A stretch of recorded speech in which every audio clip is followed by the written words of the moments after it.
Thom Hartmann here on the best of the rest of science and green news. You need to know this. Earlier this month, the Obama administration announced that they will delay a decision on the Keystone XL pipeline until after the November elections. According to Reuters, the State Department said that federal agencies need more time to weigh in on the pipeline before a decision can be made. In addition, officials pointed to legal battles like a recent case in Nebraska as an example of the ongoing controversy surrounding the Keystone pipeline. That case, which will determine whether the TransCanada has to secure a new route through Nebraska, may not even be decided until January of next year. Supporters of the pipeline are calling the delay pure politics, but this decision is too important to be rushed.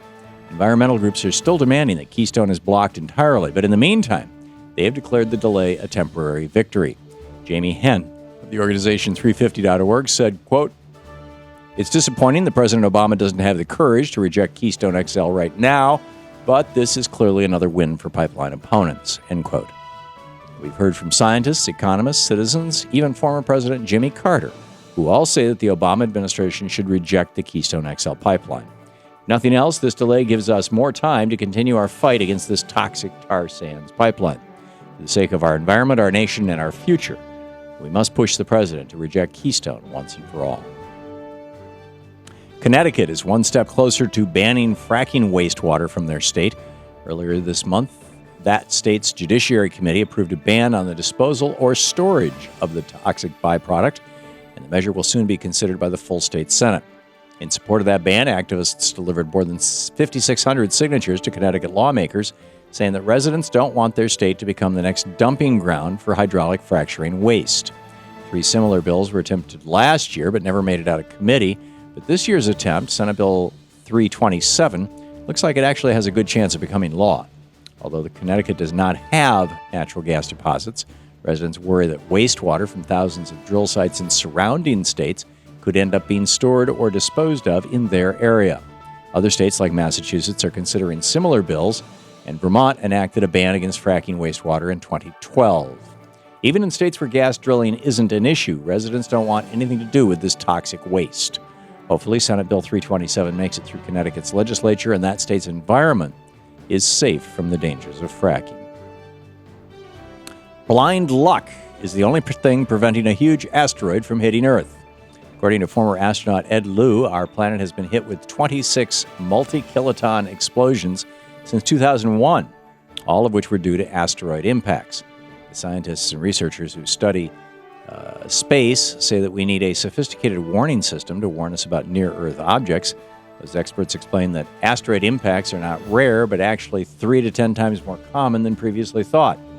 Since our government has slashed funding for NASA, Ed Lu and other former astronauts have endorsed a system that will be launched on the privately funded SpaceX Falcon rocket in 2019. They say that the future warning system, which will scan space using infrared wavelengths, will warn us of any objects larger than 500 feet, so-called city killer asteroids. It's amazing that with all our national concern about security, our government is doing very little about this very real threat. Thankfully, SpaceX and their team of experts will be watching out for dangers from space. What do you do with the land that's been destroyed by the fossil fuel industry? Well, turn it into a solar farm, of course. The Maywood Solar Farm in Indiana is 43 acres, and it's made up of 36,000 solar panels. And it sits on the site of a former coal tar refinery plant, which was designated a Superfund site by the EPA.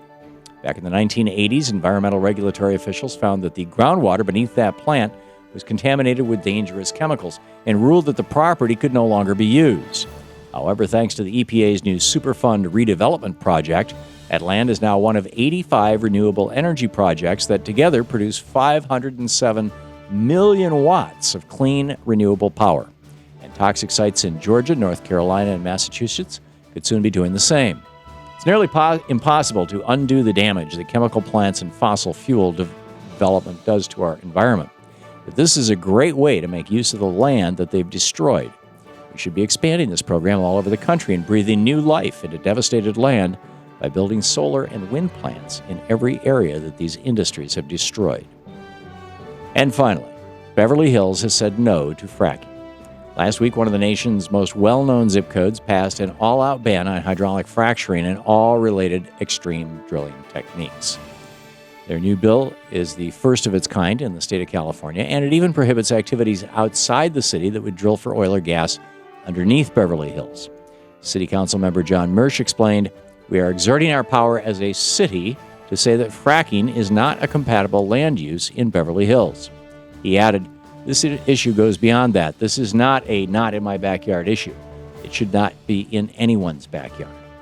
All around our nation, cities, towns, and even whole states are banning this dangerous process. The American people don't want more earthquakes. They don't want more contaminated water.